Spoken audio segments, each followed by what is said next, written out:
What's up, everybody? It's your boy Chaos, and welcome to a new episode of Take It to the Table, hosted by Wrestling Republic. Now we ain't gonna be mincing words here. We're gonna be going straight into the last episode that's just been AEW Dynamite last night on Wednesday. We're also gonna be talking about the real reason that Bray Wyatt got released, as well as the full card that is set to take place at AEW Rampage this Friday. Plus, someone is due to be expected on that show. I don't know who that is yet, but there's a couple references going on. But yes, that is what we are going to cover today. So without further ado, let's take it to the table. So as I said, AEW Dynamite was last Wednesday, and it was another solid episode of Dynamite. Nothing crazy happened. There was some great matches in there, but yeah, it was very solid. Good build up to progress up into All Out, and yeah, some pretty solid matches. Like I said, let's just run through a couple of the things that are the highlights of the show, if you will. So Sting has returned to TNT for the first time in over 20 years. Fought in a Texas Tornado tag match. Great outing for Sting. Still has it. I'm glad they used him in this kind of capacity, not in singles action. So he didn't have to, they didn't really put any fears in people's minds. And yeah, he handled the match great. Darby Allin being Darby Allin. Great team to face to get them over. 2.0, very great. To be honest, I didn't really watch them when they were in NXT as Everrise, but still a great match. Then the match ended with Sting doing a double Scorpion Deathlock. And yeah, because I thought it was going to be that plus maybe a coffin drop, because it looked like they were angry and they weren't sure what to do, but they played it out well. Good solid match. So yeah, that was pretty good. Next up was the highlight for me. Definitely the highlight for me was the Young Bucks versus Jurassic Express for the AEW World Tag Team Championships. What a match! That was, to be honest, I was kind of pegging the Young Bucks to lose the titles to Jurassic Express. And it was going to be like maybe the downfall of the Elite, but maybe they're not really rushing that. All of a sudden they're losing all the titles week by week. But yeah, it was very, very good. My favorite move in the match was, I don't know what it was, but it was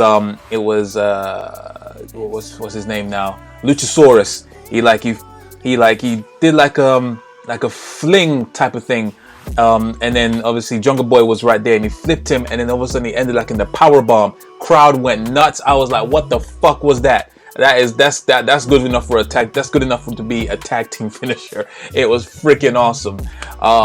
Yeah, they need to come up with a name for that and use that in that match, because it was a beautiful spot. It was very good, very close finishes. Very close false, very close, like quite a few false finishes as well. Definitely, in my opinion, the best match of the night.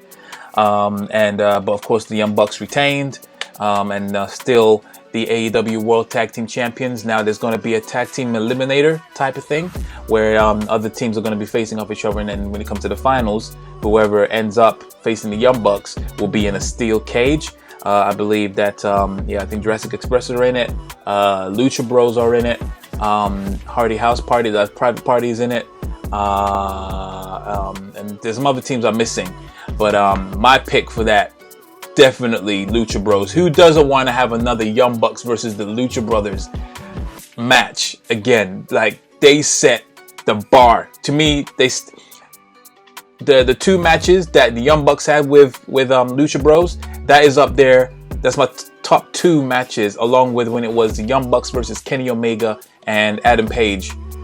Those three matches are my top three tag team matches in AEW history, bar none. Like, you can't. Nothing has come close to them. There's been some good matches. Don't get me wrong. Like, obviously the match last night, but those three matches are my top three. The two Lucha Brothers versus Young Bucks matches, and when it was the Young Bucks against Adam Page and Kenny Omega. Those are my top three.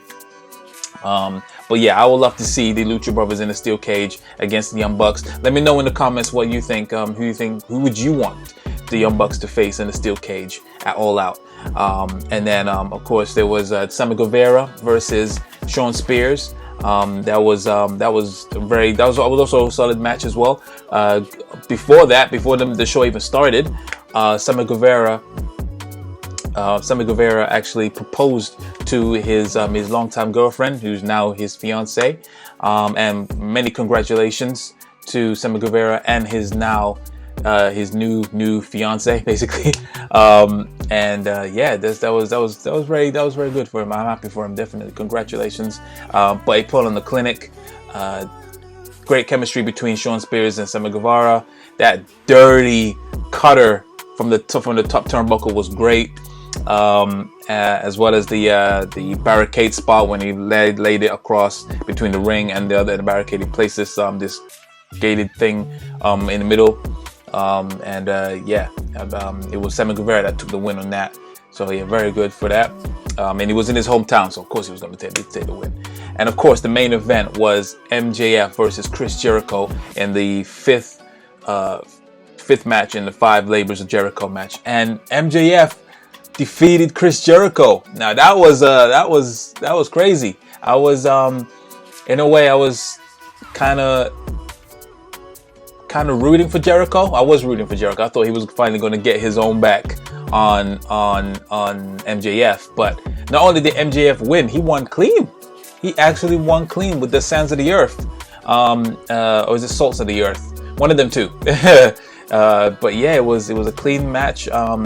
He used his version of what was the guy's name from The Walking Dead? Negan's bat. He used his version of that, but obviously without the barbed wire on. That he used his baby. Was it Lucille? I think it's Lucille. Yeah.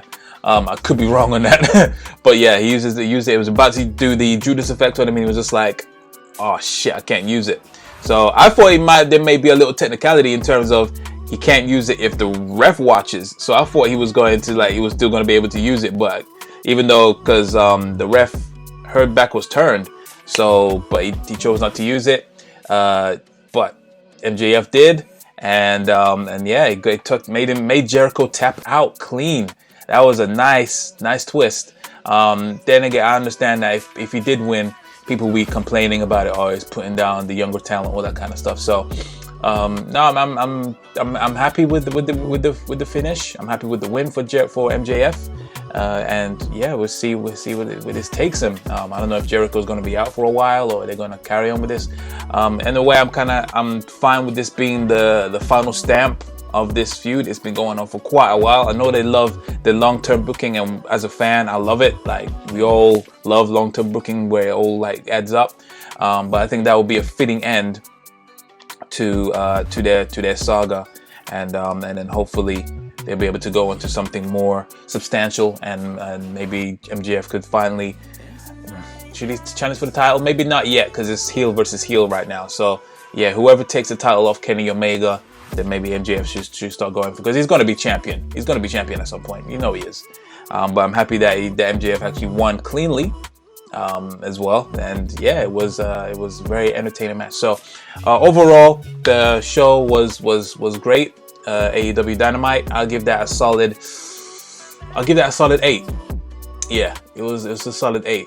And everyone's obviously anticipating for AEW Rampage as well. That's the show that everyone's waiting for, you know what I'm saying? So, but it was a great setup. They could have easily cashed it in and didn't do much on it, but they gave us a great solid show. So definitely a solid 8 out of 10 for AEW Dynamite. Okay, and then yeah, we'll just quickly go through the AEW Rampage card that's happening on this Friday at the United Center. The First Dance, that's what it's going to be called. And yeah, there's 3 matches announced. I keep forgetting that it's actually just an hour show. I thought it was going to be another 2-hour show, because I was just looking at the card. I was like, oh, that's quite short. It's quite small, but makes sense. So yeah, the first match, well, I don't know if it's going to be first, but obviously these are the matches that are announced. Jade Cargill versus Kiera Hogan. I love Jade Cargill. She's definitely a potential huge superstar in AEW. Definitely. I love the look that she has, and the persona that she has, the gimmick that she's going with. Loving it. Very good. There's also Private Party against Jurassic Express. This is part of the title eliminator tournament, so that'll be pretty good. I'm rooting for Jurassic Express to go through in this one. I love Private Party, but you know that they don't really prime players in the position that they're in. You know, they put on great matches. I love that gin and juice finish. But yeah, my vote for that one is going to be Jurassic Express. And of course, and then the main event, I assume it's going to be the main event, is Jon Moxley versus Daniel Garcia. And he is part of the 2.0 tag team. He's the guy that's like kind of the odd one out of that group. He's like really like, you know, just intense. And then you got the Loudmouths 2.0. So yeah, it looks like Jon Moxley is beginning to go on he's going to start a tear, or start to go on a tear, go back onto the top of the food chain, which is of course, you know, the AEW World Title. This maybe could be the introduction that we get when CM Punk comes out. Who knows? You know, regarding that, by the way, you know, everyone knows that it's going to happen. They've been dropping hints left, right, and center. CM Punk is dropping hints on other shows. Kenny Omega was wearing a Chick Magnet t-shirt. This past on Wednesday, he was out there celebrating with his crew, and he had Chick Magnet. I mean, if that isn't more on the nose, then you know. If for those that don't know, CM actually stands for Chick Magnet. After all these years, people thought it meant Chicago made, other things, but during the hearing when he was obviously suing WWE, he actually stands for Chick Magnet. So so yeah, if that isn't more on the nose, then I don't know what is. But I'm very interested to see how they're going to introduce CM Punk. It's going to happen. CM Punk is going to be there. In what capacity, I don't know. Is he just going to come out and just be on the ramp? Is he going to be physical? He's not going to come out for a match, obviously. I don't think it's like you got to build that up. He's not going to come out for a match. Who is he going to lay out? Like, what he's going to say? It's gonna be. I'm gonna see if I can watch it live. I really want to see if I can see what I'm gonna probably watch that live. I don't want to see any spoiler, because with me, I'm one of them typical guys that wake up, turn to the left, and then I'm just on my phone, and I automatically go to like a social media platform, and I'm just like, fuck, I forgot today is Saturday. You know what I mean? Like you know what I mean. So I don't really want to spoil it for myself, or if anything, I'll probably just lock my phone away in a safe somewhere. And then make sure I watch that privacy if I'm not able to watch it live. But yeah, I'm looking really, really forward to AEW Rampage and how it's going to play out. You know that they are just doing this so, you know, no matter what SummerSlam does or how it goes, everyone is going to have AEW in their minds, on the tip of their tongue, and just be talking about CM Punk. You know what I mean? There's rumors going on about SummerSlam going to be cut short, because I know the Pacquiao fight is happening the same night, and they might be doing it a bit shorter because obviously it's in the same area, and you don't want people to start rushing going between SummerSlam and then to the fight. That could do it a bit of a disservice. I don't want a lot of matches shortening or just not getting the spotlight that it deserves just because of the Pacquiao fight, but who knows? Especially the way they are just promoting this. This is meant to be their true WrestleMania. It's in a big ass stadium, outdoor stadium, and they're building a lot of stuff. They got quite a few marquee matches on there. So there's, you know, you don't want them to obviously just go through squash matches like how it was like in the Attitude Era where the matches were just short. You know what I mean? But yeah, looking forward to it's a great time to be alive. You got Rampage, you got SummerSlam, you got Takeover on Sunday as well. Don't forget about Takeover. Yeah, it's just going to be a great, fun, packed weekend, and I can't wait.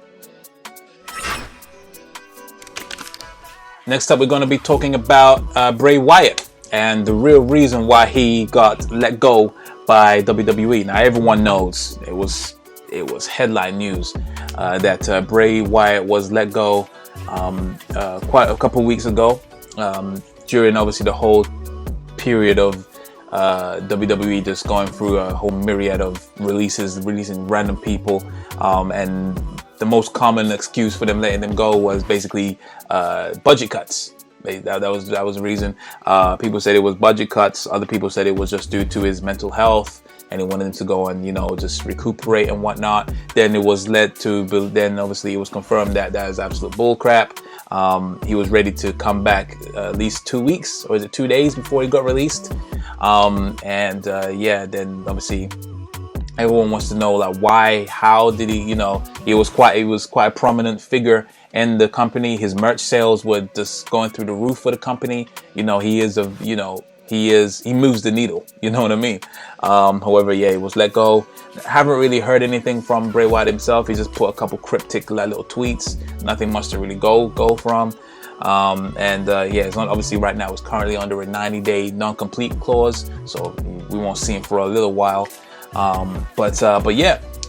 little more insight as to one of the reasons, or maybe the reason why he was let go. Former WWE writer Freddie Prince Jr. Now everyone knows him as an actor, but he was also a writer in backstage. He's had multiple stints with WWE between 2008 and 2012. And he was on this podcast there was an announcement a couple days ago that WWE has partnered up with The Ringer, which is like a podcast show on Spotify. And they had Freddie Prince Jr. on the show, and obviously they went on to ask about the goings on with Bray Wyatt, and Freddie Prince Jr. had quite a few things to say. He was quite honest about the reason why he was let go, and he said one of the main factors is most likely just due to Vince McMahon and Kevin Dunn and Bray Wyatt. They kept on butting heads, so there was creative issues basically. And he went on to go and say this: 0% outside, unless something crazy behind the scenes happens where they're going to punish him because he didn't work the way they wanted him to work. He goes on to say, it's happened before. It happened to a guy who doesn't work there anymore. He had multiple personalities. He was a second gener and named after a horseman. So obviously he didn't directly talk about Bray Wyatt, but he led on to say, you know what I mean, obviously it was hosted by Ariane Helwani, and then obviously he kept on probing Freddie Prince Jr. and said then obviously he was asking, what do you mean? Can you elaborate? And then Prince Jr. said, I can't tell you everything I know. I know Bray. I wouldn't say we're friends, but we're acquaintances. But I still have friends at the company. Like I said earlier, if you're willing to work a specific way, even you have had a bad match, in the eyes of the top 2 dudes at the company, it's a good match because you're doing business their way. If you're wanting to step out of that lane and widen your river, or just show there's some other streams, even if you have a great match, it's just a good match. And when you stick to your guns time and time again, they're going to stick to theirs. Look, Vince is a product of the 80s. It's Reaganomics. When there's problems, he throws money at it. It's an old way of thinking. It sometimes works. It sometimes doesn't, but there are men that will double down, him and Kevin, and for better or worse, they will always double down, he continued.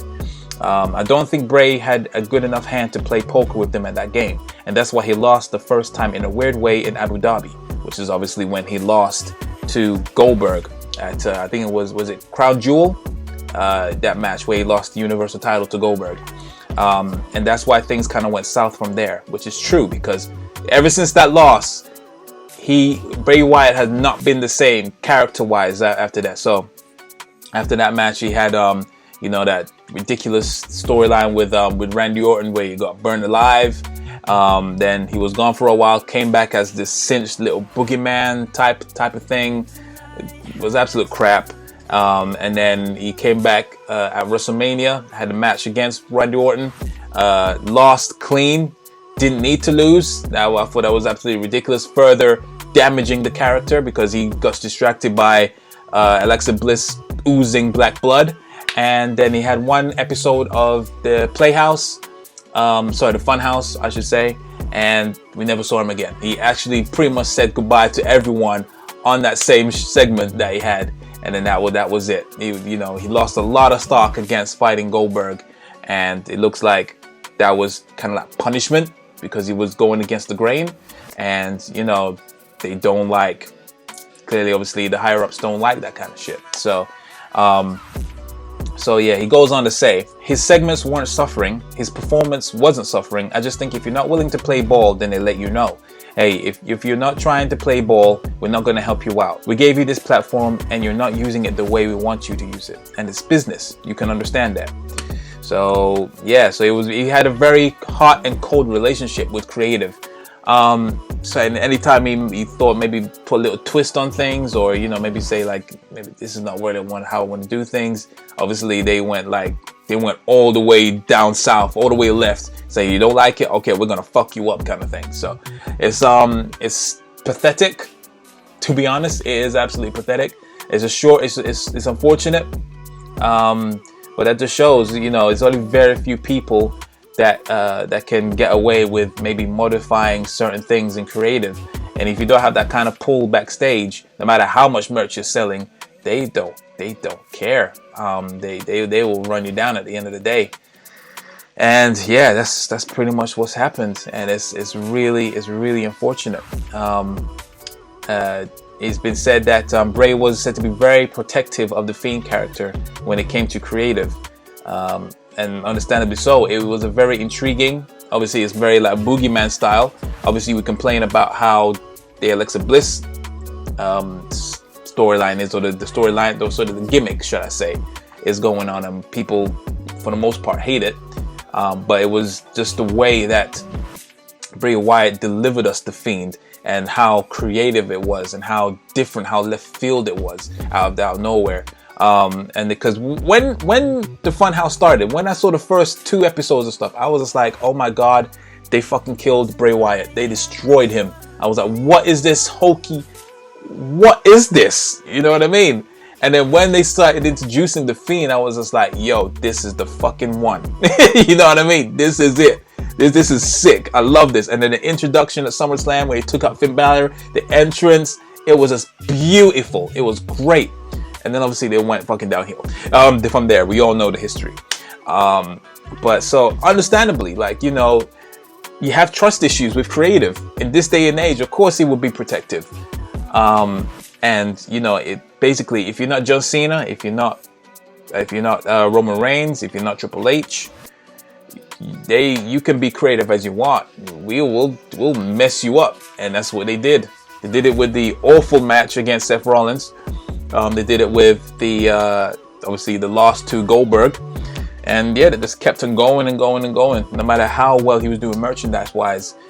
So it's sad. It's really unfortunate that he had obviously creative differences to the point where they just figured the other way you only get Milo, which is of course run you down. But yeah, that's pretty much one of the main reasons why he left. I personally think that he'll probably come back again, because I can't really think of any other promotion that could handle his creativeness in because as much as people saying, oh, he's gonna go AEW, I don't think he really fits AEW's mold. I don't think he even fits New Japan's mold. Like, I don't think he does. Like, he's definitely a WWE guy. Same with Braun Strowman. He is a WWE guy. I can't see him in AEW, in New Japan, in Ring of Honor or anything. Those guys are WWE made. You know what I mean? For those creative minds. Well, Bray is obviously more creative, but yeah, I just think that they will. I think they will come back at some point. It would just benefit them. I don't want really, because AEW's roster is stacked. Like, as much as I want to see people like completely, even the big names in WWE to go to AEW. Right now they're stacked. I think once they acquire CM Punk and maybe a Daniel Bryan, I think that's it. I think they got more than enough on their plates. You know what I mean? It was to the point where there was 11 matches announced. 11 matches announced for AEW Dark. That's that YouTube show that's for the developmentals and people that's doesn't really get screen time on Dynamite and Rampage. There was 11 matches on AEW Dark. They got more than enough on their roster, and I'm fine with it. You don't want to bloat it out. You don't want to obviously be make it completely filled with former WWE superstars, because as much as people already saying that they're getting filled up with all these WWE superstars. You don't want to overstate that. I think they got enough in their roster right now to just completely pack up all their shows, which they have. You know what I mean? So So yeah, Bray Wyatt is definitely in WWE made. I think he will go back there. But yeah, just give him some creative freedom. Like, I think he's earned enough trust to do that. You know what I mean? So yeah, just hopefully that's what will happen. And but yeah, other than that, guys, that is it here from Take It to the Table. Let me know your thoughts in the comments below as well. For all these